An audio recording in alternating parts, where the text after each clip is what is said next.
Hablemos de una de las más conocidas sectas pseudocristianas, que hacen llamar los Testigos de Jehová. Cada semana ellos van de casa en casa llevando sus revistas y predicando su falsa doctrina. Veamos dónde nacen, quiénes son, qué creen y cómo refutarlos bíblicamente. Su fundador Charles Taze Russell, nacido en 1852. Era de origen presbiteriano pero perdió la fe. Le llamaron la atención las advertencias sobre el fin del mundo que hacían los adventistas, por lo que ingresó a sus filas de adeptos. Junto con Nelson Barber imprimió una revista, que hoy conocemos como La Atalaya. Su fascinación por la profecía lo llevó a creerse él mismo, un gran profeta y a fundar, en 1879, The Watchtower Bible and Tract Society, la Sociedad Bíblica de la Atalaya, hoy conocida como los Testigos de Jehová. Russell era un negociante, se hizo famoso por sus falsas curas para el cáncer y su trigo milagroso el cual vendía a precios exorbitantes. Esta estafa fue demostrada en el periódico de Brooklyn Eagle, donde se comprobó la falsedad de sus remedios extraordinarios. Russell, sin terminar la escuela secundaria, sin estudiar teología, ni muchos menos conocer griego ni hebreo, se autodenomina pastor y llega a la conclusión de que todos los cristianos habían interpretado erróneamente la Biblia. Para remediar la situación escribió 7 volúmenes llamados Estudios de las Sagradas Escrituras. Murió en 1916.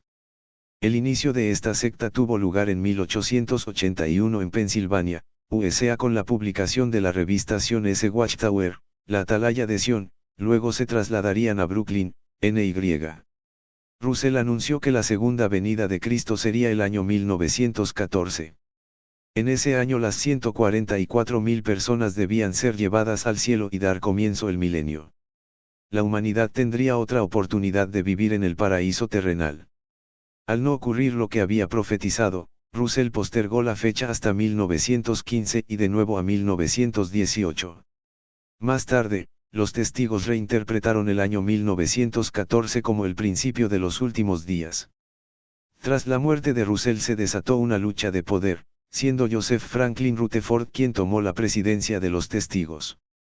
También continuó la costumbre de imponer a sus seguidores nuevas doctrinas bajo el pretexto de que eran nueva luz de las Escrituras, procedente de Jehová. Hizo un cambio a la doctrina de Russell, por ejemplo, prohibió la celebración de la Navidad, de los cumpleaños, enseñó que Cristo no murió en una cruz, sino en un madero.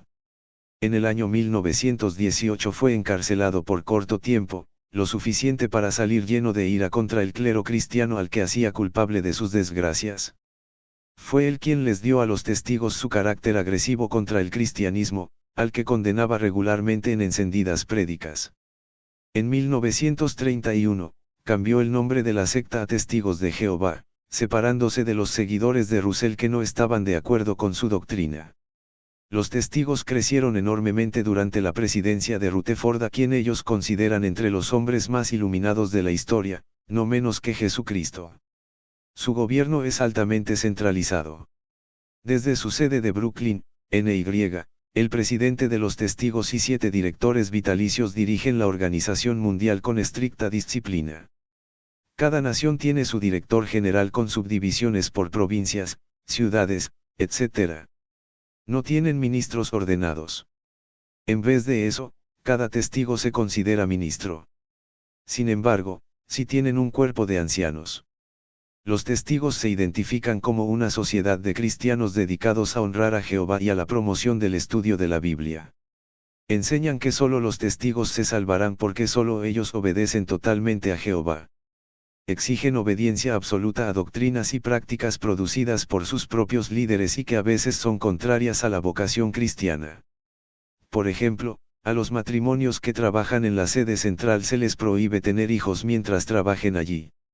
Los testigos de Jehová empiezan por aislar a los miembros de toda relación con personas e instituciones fuera de la secta, familiares, amigos, lectura, tratamiento médico normal, y de la participación responsable en la sociedad. Se les prohíbe celebrar Navidad, los cumpleaños, los días de fiesta, votar o participar en la política, servir en el ejército, saludar a la bandera, etc. Creen que toda autoridad fuera de los testigos viene de Satanás, incluso la autoridad civil. Un testigo que sea expulsado puede visitar el salón del reino pero no puede hablar con los miembros y nadie puede hablar con él. Todos deben actuar como si éste ya no existiese aunque sean miembros de su familia. Se caracterizan por la alteración de la conciencia por medio de bombardeo con eslóganes y engaños.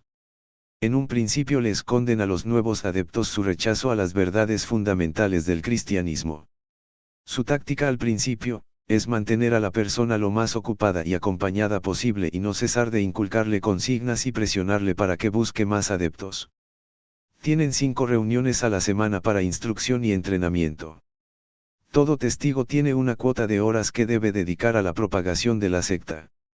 Algunos toman solo trabajos de medio tiempo para dedicar hasta 150 horas mensuales a las visitas a las casas y centros comerciales. Todos los meses, cada grupo debe enviar a la sede de Brooklyn un informe que incluye nombres e información sobre cada persona visitada. Sus publicaciones principales son las revistas La Atalaya y Despertad. En general son fundamentalistas. Se fundamentan en 3 proposiciones. 1. La Biblia contiene la palabra de Dios. 2. Los hombres debemos guiarnos solo por la Biblia. 3. La Biblia es entendida solo por los testigos. Los testigos no se guían verdaderamente por la Biblia, pues, para ajustar la Biblia a la conveniencia de la secta, el Sr. Knorr, tercer presidente de los testigos, mandó a un comité anónimo a producir una nueva traducción llamada la Traducción del Nuevo Mundo. Esta Biblia solo la usan los testigos de Jehová y aquellos que la han adquirido sin conocer sus herejías encubiertas. Ellos cambiado varios versículos de la Biblia para poder adecuarla a sus doctrinas, por ejemplo, para negar la divinidad de Jesucristo cambiaron Juan 1:1, donde dice el verbo era Dios, ponen el verbo era un Dios. Los testigos solo usan unos pasajes e ignoran el resto de la Biblia. Interpretan a su manera su propia Biblia para justificar las doctrinas de sus líderes. Los testigos no reconocen la Trinidad de Dios, ellos afirman que hay un solo Dios, son monoteístas, pero no reconocen a las 3 personas divinas. Niegan la persona del Espíritu Santo, en su traducción escriben Espíritu Santo sin mayúsculas, porque no lo consideran una persona sino solo una fuerza. Niegan la divinidad de Jesucristo. Esto lo demuestran claramente en su traducción de la Biblia, y la palabra era un Dios, Juan 1:1, lo cual contradice claramente el texto griego original. Niegan que Jesús muriera en una cruz y dicen que fue en un madero. Según ellos, la cruz es un símbolo pagano que se usaba antes de Cristo e introducido en el cristianismo a mediados del siglo III d.C. Niegan la resurrección corporal de Jesucristo. Dicen que Jesús resucitó como espíritu sin cuerpo. El cuerpo, según ellos, se pudrió en la tumba. Lo que resucitó, dicen, fue un espíritu angélico. Niegan la existencia del infierno.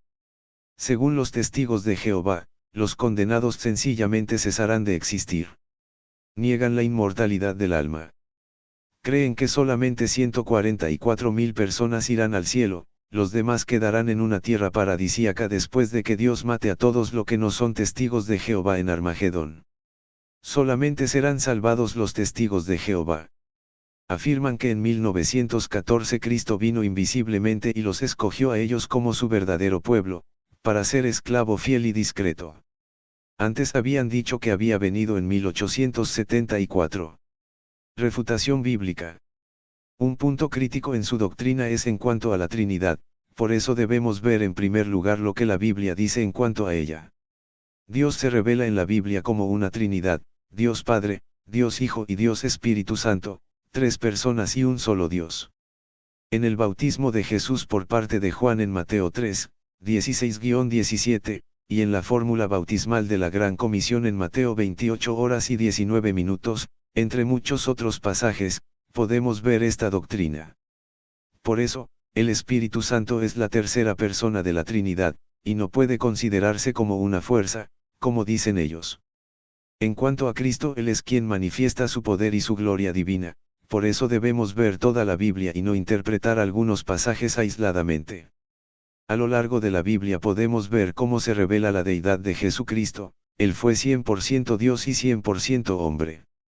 Son muchos los temas que podemos refutar a los testigos de Jehová, pero lo más importante es conocer la Biblia para no dejarnos envolver por ella.